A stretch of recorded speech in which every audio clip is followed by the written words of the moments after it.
What's up YouTube fan, this is your Pinoy boy John and I'm here in Korea.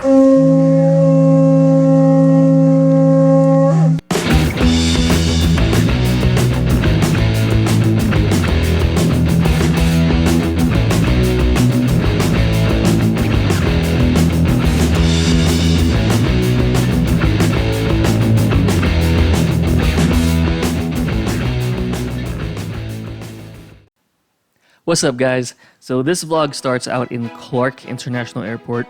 It's a small airport in Angeles City, Philippines. And I am now in the Philippines. My time in the US military has ended and I decided to retire to the Philippines. And from here I wanted to go travel the country as well as neighboring countries. And so this is our first out of country trip and we're going to Korea. So the reason why we're going to Korea, it's twofold. One, we want to take a vacation, right? And we've never been to Korea. And we heard it's nice, especially in November. And the second reason is my wife needs a dependent ID for a retired sponsor. And if you're in the Philippines, the easiest way to actually get one of those is to go to Korea. It's very difficult to get an appointment to the Manila ID place. But Korea, basically you get to Korea, you take the train from the airport into Seoul, and you take the subway to Yongsan. And it's a short walk to get to the Yongsan Army Garrison. And on the way, you'll see the Korean War Museum, which we didn't get to go inside, but this is the outside.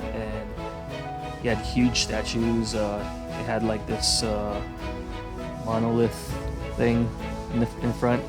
But it was a nice little walk, maybe 10 minutes. So really, once you get into Seoul, you take the subway for like 10 minutes, then you walk for like 10 minutes, you get to Yongsan, the Garrison, and then once you get into the actual Garrison, you walk another maybe 5 minutes or less to go to the ID place, and you're done. They were really nice guys over there, so I recommend definitely going over there. So after Yongsan, we go to our hotel in Myeongdong, and I really recommend Myeongdong. It's kind of in a central area, and it's walking distance to the Myeongdong night market and the shopping in that area. So here's a little bit of us walking down the street to the night market. It's a pretty quick walk, about 10 minutes. To the south of us was the Seoul Tower, another 10-15 minute walk, and then to the north of us is this Myeongdong shopping area, and that is where the night market is. A lot of shopping buildings and the underground shopping center, which is under this street basically. So the night market, the food night market, is one of our main objectives, and there was a lot of things that we have never eaten before, and I'm sure that if you're not coming from an Asian area or didn't grow up Asian, a lot of this is going to be very foreign to you. Probably the fried chicken is probably the safest thing to eat, but pretty much everything was good. This bread it looks really simple. It looks like it's bread with an egg on top, but it has so much flavor. It has like a sunflower seed and almonds and peanuts, and it was delicious. One of my favorite things to eat there. And this is scallops. So he actually opens up a scallop thing, chops it up, puts it back in the shell, puts butter and cheese on top, and then he grills it and uses a torch to finish it off. It was about $10 and it was pretty good. Definitely recommend getting that bread thing earlier. I'm sorry, I don't know what they're called. The bread thing earlier, this cheesy scallop. It's pretty good. This was about $10. The bread was about $3. Both of them pretty good buys.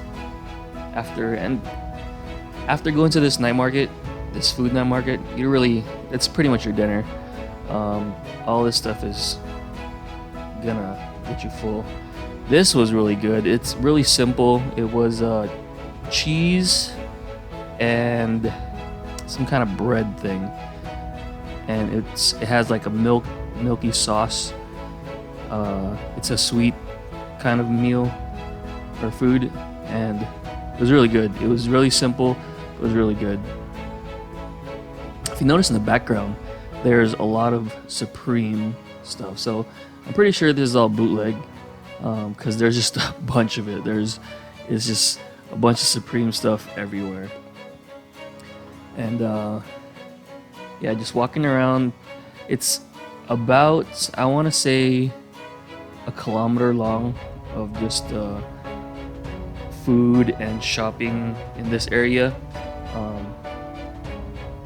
and it was a really good experience. This is the lobster. We saw the lobster a lot in other Korean videos, and it's kind of like the scallops.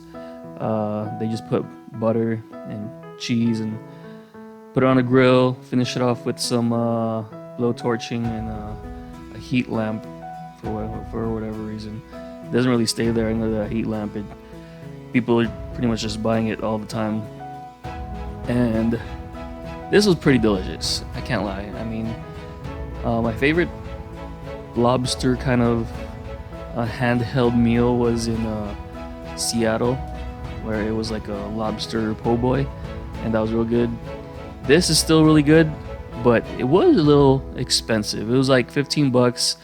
I'm glad that we tried it. I'm probably not gonna get it again because it's lobster and cheese, and it's good to try, but I probably wouldn't get it again. You could try it. If I were you and you were on the budget, I probably wouldn't get it. Now this I definitely would get. They pretty much take a pre-cooked squid, chop it up, and then put it on this grill with a bunch of sauces. And I think this was about $10. If you're not a big fan of squid, you're not gonna like it. But if you are a fan of squid, then you're definitely gonna like it, because it has the normal squiddy, chewy texture, but the flavors that they add, it's definitely like that Korean spicy. And if you like that, then you're definitely gonna love this squid food thing, grilled squid. This is probably one of my favorite things that I ate there. Definitely recommend it. Crab. So they have a lot of seafood, actually. There was eel, there was crab, there was the squid, and the crab is definitely also good buy if you like little baby crab that's fried. You can just eat up the whole crab. Definitely get that. Now this dessert, I really just got this because of the honeycomb. I've never eaten honeycomb before, and they make their own, that waffle cone, and it's just vanilla ice cream inside, but they top it off with a honeycomb, a piece of honeycomb, and you can see on his table he has a bunch of honeycomb there, and he sells packs of it. And this is a definite must buy if you've never tried honeycomb before. And the cone too, like, that's pretty good. They just make their own waffle cone. So I noticed the desserts are very affordable here compared to the protein. So if you do go here, just make sure you bring some really good shoes, some comfortable shoes, because there is a lot to see. There's a lot of places to go, and you have to just walk around. Korea is pretty popular, from what I'm told, with health and beauty. So they have a lot of health and beauty products, and my wife just spent hours going around these stores buying stuff for her family, friends. pasalubong. And so most of the time I was just following her or standing outside. And if you notice, people, it looks like everyone's cold, but I wasn't really that cold. And after the first day, I really just walked around in a long sleeve shirt. And I stopped wearing the jacket because it wasn't that cold. You know, it's November and it was a nice cool temperature, but not really that cold. This is the underground market. I thought it was just like a really expensive chungi, but it's not really a chungi. All the things are made in Korea, and from the looks of it, like it's high quality stuff. So definitely should go here. Okay, so that was pretty much our day one in Korea. We went to Yongsan, we went to the Myeongdong night market. The videos for the rest of our trip are going to be uploaded soon. Thank you for watching. Please subscribe, share. I really appreciate your viewership. Thanks for watching.